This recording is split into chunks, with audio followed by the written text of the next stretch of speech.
안녕하세요. 자, 오늘은 아주 오래된 예언서죠. 미가서에 담긴 성탄 메시지를 한번 들여다볼 건데요. 이게 놀랍게도 오늘 우리에게 꼭 필요한 희망의 이야기라서 아주 흥미로울 겁니다.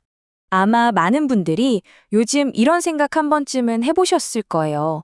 이렇게 힘들고 절망적인 시대에 우리는 도대체 어디서 희망을 찾을 수 있을까 하고요. 이 희망의 이야기는요, 참 아이러니하게도 아주 깊고 짙은 어둠 속에서 시작됩니다. 미가 선지자가 활동했던 그 시대로 한번 들어가 볼게요. 지금 이 표를 한번 보세요. 왼쪽은 기원전 8세기 유다, 오른쪽은 오늘날 세상인데, 와, 정말 놀랍도록 닮아있지 않나요? 나라 밖으로는 침략의 위협이 있고, 안으로는 리더들이 부패하고, 가난한 사람들은 더 힘들어지는 문제까지. 정말 시대만 다르지 그 절망감은 똑같았을 것 같아요. 그런데 바로 이런 암흑 같은 상황 속에서 미가가 아주 놀라운 약속 하나를 선포합니다. 그럼 이 칠흑 같은 어둠 속에서 빛은 대체 어디서 오는 걸까요? 자, 오늘의 첫 번째 핵심 메시지인데요. 그 답은 정말이지 모두의 예상을 완벽하게 뒤엎는 곳에서 나옵니다. 들어보세요. 이스라엘을 구할 위대한 통치자가 저 화려하고 거대한 수도 예루살렘이 아니라 유다 지파 중에서도 가장 작고 보잘것없는 마을 베들레헴에서 나온다는 거예요. 당시 사람들한테는 정말 이게 무슨 소리야 싶을 만큼 충격적인 메시지였겠죠. 바로 여기서 우리는 세상의 방식과 전혀 다른 새로운 방식을 보게 됩니다. 세상은 언제나 크고 강하고 높은 것을 추구하잖아요. 그런데 성경의 메시지는 정반대를 가리키고 있어요. 진짜 힘은 가장 낮은 곳에서 가장 작은 것을 통해 시작된다는 거죠. 우리가 잘 아는 다윗 왕도 원래는 그냥 평범한 양치기 소년이었던 것처럼요. 그러니까 우리가 여기서 붙잡아야 할 핵심은 바로 이겁니다. 혹시 나는 너무 작아, 나는 너무 부족해 이렇게 느끼고 계신가요? 괜찮습니다. 미가서는 바로 그 지점이 그 약점이 위대한 이야기가 시작되는 출발점이라고 말해주고 있거든요. 자, 그럼 가장 작은 곳에서 온 이 새로운 지도자는 어떤 모습일까요? 미가서는 그가 사람들이 기대했던 것처럼 막 칼을 휘두르는 정복자 왕이 아니라고 말해요. 그의 정체는 바로 목자였습니다. 이 목자가 어떤 존재인지 이해하려면 샬롬이라는 개념을 먼저 알아야 해요. 우리가 보통 평화라고 번역하는데 사실 샬롬은 단순히 전쟁이 없는 상태? 그 이상입니다. 우리 삶의 모든 영역이 조화롭고 온전하고 풍요로운 상태를 의미하는 훨씬 깊은 뜻이죠. 이 목자는 바로 그 샬롬을 가져오는 존재인 거예요. 그의 역할을 보세요. 자기 힘 자랑하는 게 아니라 더 높은 힘을 의지하고요. 양떼 하나하나를 세심하게 돌보고 진짜 안전을 제공합니다.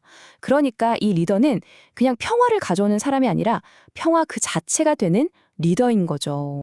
이런 목자의 리더십은 당연히 그의 백성들에게도 영향을 미칩니다. 자, 이게 바로 우리의 세 번째 메시지인데요. 세상은 전혀 주목하지 않는 그 약한 자들에게서 어떤 놀라운 힘이 나오는지를 보여줍니다. 미가 선지자가 여기서 정말 기가 막힌 비유를 사용해요. 끝까지 믿음을 지킨 소수의 사람들, 이른바 남은 자들이 있다고 하는데요. 이들이 한편으로는 메마른 땅을 적시는 이슬과 단비처럼 생명을 주는 부드러운 존재가 될 거라고 말해요. 그런데 동시에 다른 한편으로는 양떼 가운데 있는 사자처럼 아주 강하고 승리하는 존재가 될 거라고도 합니다. 정말 놀라운 이중적인 모습이죠. 이게 오늘 우리에게 주는 메시지가 아닐까 싶어요. 우리가 세상에서 볼 때 소수이고 좀 약해 보일지라도 우리의 존재 자체가 누군가에게는 생명을 주는 단비가 될 수 있고 또 불의 앞에서는 사자처럼 강한 힘이 될 수 있다는 겁니다.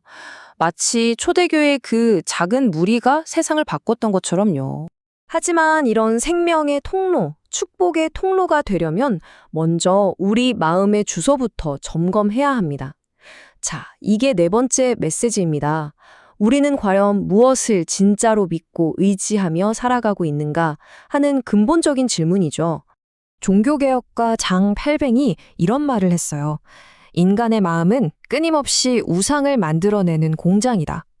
여기서 우상이라는 건 무슨 금송아지 같은 것만이 아니에요. 하나님보다 우리가 더 의지하고 신뢰하는 그 모든 것, 그게 바로 우리 시대의 우상일 수 있습니다. 미가서는 우리가 진짜 안전으로 가는 길을 이렇게 단계적으로 보여줍니다. 한번 보세요. 첫째, 군사력을 제거하고, 둘째, 스스로 쌓은 방어벽을 허물고, 셋째, 마음속의 거짓 우상들을 파괴하는 거죠. 여기서 핵심은요, 파괴 자체가 목적이 아니라는 거예요. 이런 것들을 다 내려놓고 나서야 비로소 진짜 힘의 근원만을 순수하게 의지하게 된다. 바로 이 과정이 중요한 겁니다. 그래서 이 질문이 오늘 우리 각자에게 주어지는 것 같습니다. 여러분의 병거와 군마는 무엇인가요? 돈인가요? 아니면 내가 쌓아온 경력 혹은 나 자신의 능력인가요? 내가 진짜 안전함을 느끼는 그 근원이 과연 어디인지 한번 깊이 돌아보게 하는 질문입니다. 자, 그렇다면 이 모든 메시지들은 결국 우리를 어디로 이끌어 갈까요? 이제 오늘 이야기의 결론을 함께 내려보겠습니다. 오늘 우리는 4가지 핵심 메시지를 살펴봤어요. 한번 정리해 볼까요? 첫째, 희망은 가장 작고 보잘것없는 곳에서 시작된다는 것. 둘째, 진짜 리더십은 지배하는 왕이 아니라 돌보는 목자와 같다는 것. 셋째, 약하고 소외된 자들에게 세상을 바꿀 힘이 있다는 것. 그리고 마지막으로 우리가 의지하던 거짓된 것들을 내려놓을 때 진짜 평안이 찾아온다는 것이었습니다. 결국 성탄절의 진짜 의미는 바로 이것 같아요. 우리가 먼저 받은 그 놀라운 희망과 평화라는 선물을 그냥 나 혼자 간직하고 끝내는 게 아니라 다른 사람들에게로 이 세상으로 흘려보내는 축복의 통로가 되는 것. 그러니까 성탄절은요, 그냥 2000년 전에 있었던 박물관에 박제된 그런 옛날 이야기가 아니에요. 바로 오늘 여러분을 통해서 새롭게 시작되려는 살아있는 이야기입니다.